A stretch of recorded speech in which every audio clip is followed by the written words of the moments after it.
Good morning students. हमने अपनी last class में लेसन नंबर 13 स्टार्ट किया था, ग्रेट पर्सनालिटीज़, जिसमें हमने पढ़ा था 3 ग्रेट पर्सनालिटीज़ के बारे में, सॉक्रेट्स, अब्राहम लिंकन और कार्ल मार्क्स।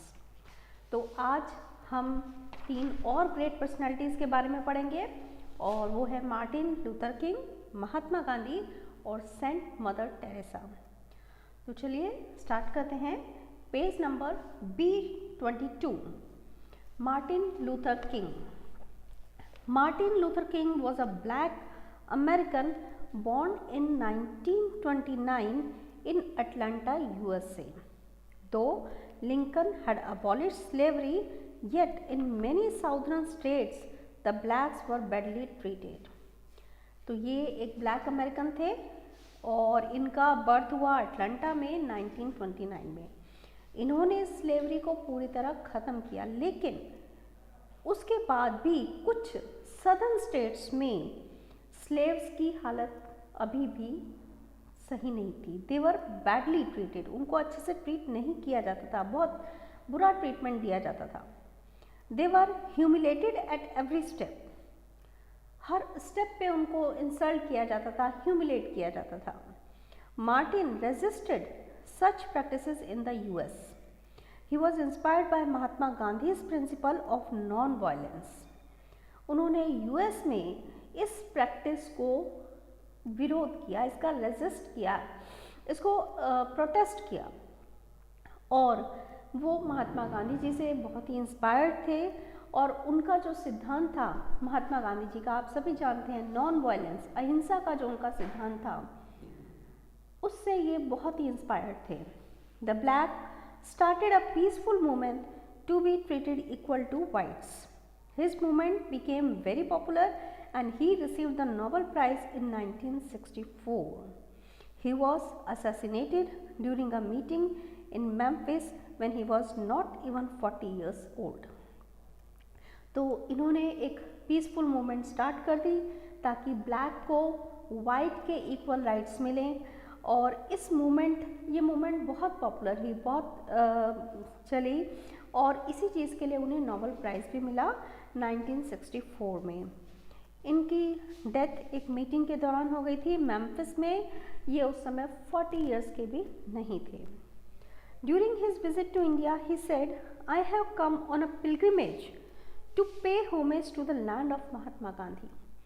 इंडिया के बारे में उनकी सोच किस तरह की थी, उन्होंने लिखा है, जब वो इंडिया आए थे तो उन्होंने ये कहा कि मैं तो एक पिलग्रिमेज में, एक तीर्थ स्थान में, एक पिलग्रिम प्लेस में आया हूँ जहाँ पे महात्मा गांधी जैसे लोग हैं। Many people all over the world have worked for the cause of humanity. We should try to practise the ideals they lived and died for.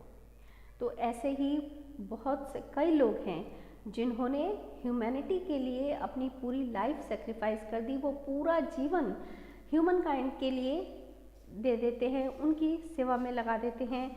तो हमें भी उन्हीं के आइडियल्स को ध्यान में रखते हुए वैसा ही एक अपनी लाइफ को जीना चाहिए।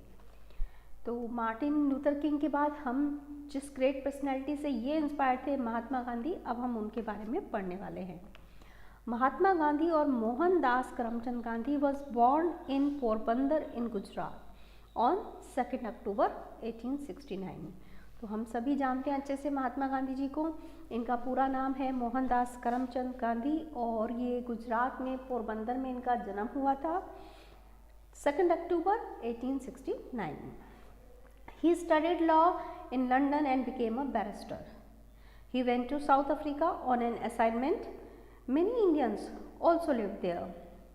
Indians and blacks were treated very badly. He was very disturbed to see, and he fought for their cause for more than 20 years. तो उन्होंने लंदन में अपनी पढ़ाई की, लॉ कंप्लीट किया, बैरिस्टर बने। उसके बाद वो साउथ अफ्रीका किसी असाइनमेंट के लिए गए। वहाँ पे और कई इंडियंस थे और वहाँ पर उन्होंने देखा कि इंडियंस को और जो ब्लैक पीपल हैं उनको बहुत ही बैड ट्रीटमेंट मिलता है, उनके साथ अच्छा व्यवहार नहीं होता है। इस चीज़ को देख के वो बहुत डिस्टर्ब हुए और इसके अगेंस्ट उन्होंने प्रोटेस्ट किया, इसके खिलाफ आवाज़ उठाई। लगभग 20 इयर्स तक उन्होंने वहाँ पे किया। When Gandhiji came to India, he joined the struggle against the British rule in India. और जब इंडिया में आए तो इंडिया में ब्रिटिश रूल था, उसके खिलाफ उन्होंने आवाज़ उठाई, कई सारे मूवमेंट स्टार्ट किए. He was sent to jail many times. He followed the principles of truth and non-violence in word and deed. Finally, the British had to go and India became free in the year 1947. तो यहाँ पे आकर भी उन्होंने अपने non violence के principal को ध्यान रखा और बहुत ही पीसफुल मूवमेंट्स कई सारी चलाई. कई बार वो जेल गए लेकिन उन्होंने अपने प्रिंसिपल्स नहीं छोड़े और लास्ट में ब्रिटिश को हमारी कंट्री छोड़नी ही पड़ी और हमारा इंडिया 1947 में एक इंडिपेंडेंट कंट्री बना. Gandhi ji wore only khadi clothes and led a very simple life. People called him Bapu. He is called the father of our nation. वो बहुत ही सिंपल लिविंग में बिलीव करते थे, खादी क्लोथ्स पहनते थे और बहुत ही सिंपल लाइफ रहते थे. उन्हें हम सब बापू कहते थे और उन्हें आज हम फादर ऑफ आवर नेशन के नाम से भी जानते हैं. Nathuram Godse shot him dead on 30th January 1948. Gandhiji's samadhi is at Rajghat, Delhi. He will always be remembered for truth, selflessness and simplicity and ideals. उनको आप अच्छे से जानते हैं.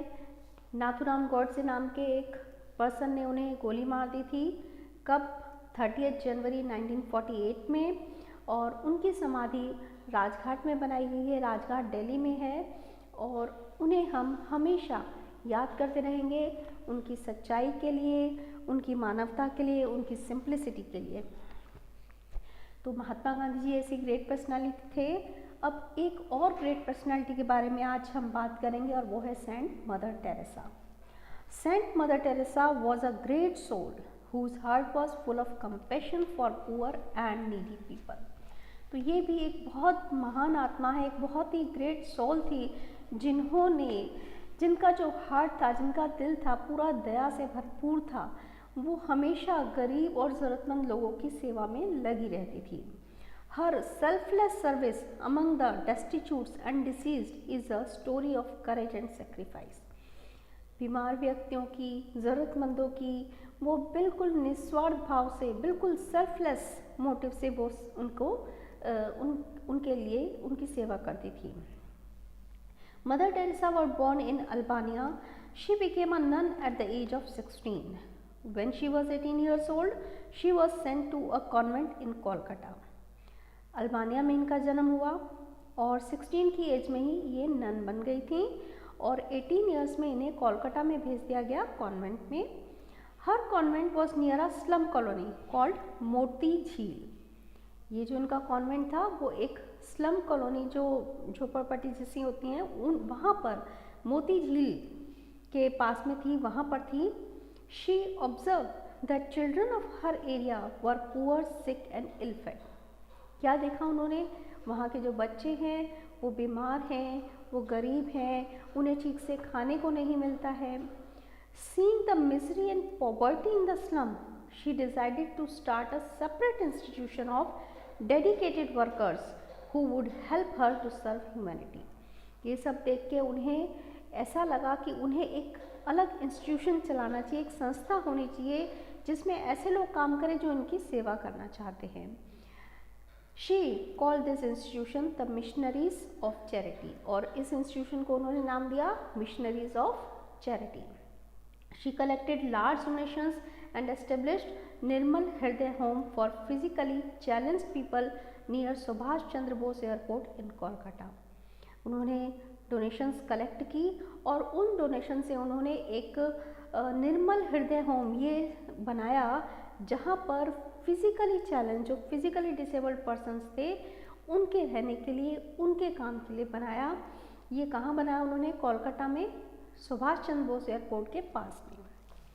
Mother Teresa started her work with 4 sisters and today thousands of sisters belonging to her order take care of the needy in orphanages, dispensaries and schools. She also built Prem Niwas, the home of love. New lepers come here from all over India. तो उन्होंने 4 sisters के साथ ये सारा काम शुरू किया था। धीरे धीरे उनके साथ बहुत से जुड़ गए और आज थाउजेंड्स ऑफ सिस्टर्स इस संस्था में काम करती हैं जो ऑर्फनेजेस, डिस्पेंसरीज और स्कूल्स का ध्यान रखती हैं। उन्होंने प्रेम निवास भी बनाया, होम ऑफ लव, ये कई संस्थाएं उन्होंने बनाई। She was awarded the Nobel Peace Prize in 1979. She was also awarded Bharat Ratna, the highest national civilian award of India. Mother Teresa died on September 5, 1997 in Kolkata. She was declared a saint by Pope in September 2016. कई सारे उन्हें awards मिले उनके इस निस्वार्थ सेवा के लिए, इस निस्वार्थ जो वो काम करती थी। उन्हें नोबेल पीस प्राइज़ मिला 1979 में और फिर उन्हें भारत रत्न की पदवी भी दी गई जो कि इंडिया का सबसे हाईएस्ट सिविलियन अवार्ड है। उनकी डेथ 5 सितंबर 1997 को हुई और 2016 में उन्हें सेंट की पदवी दी गई, इस नाम से बुलाया गया। तो इस तरह का था मदर टेरेसा का जीवन। और इनके बाद हम अपने नेक्स्ट वीडियो में कुछ फ्रीडम फाइटर्स के बारे में भी पढ़ेंगे जिन्होंने आज़ादी के लिए अपनी जान भी दे दी। तो टिल देन गुड बाय।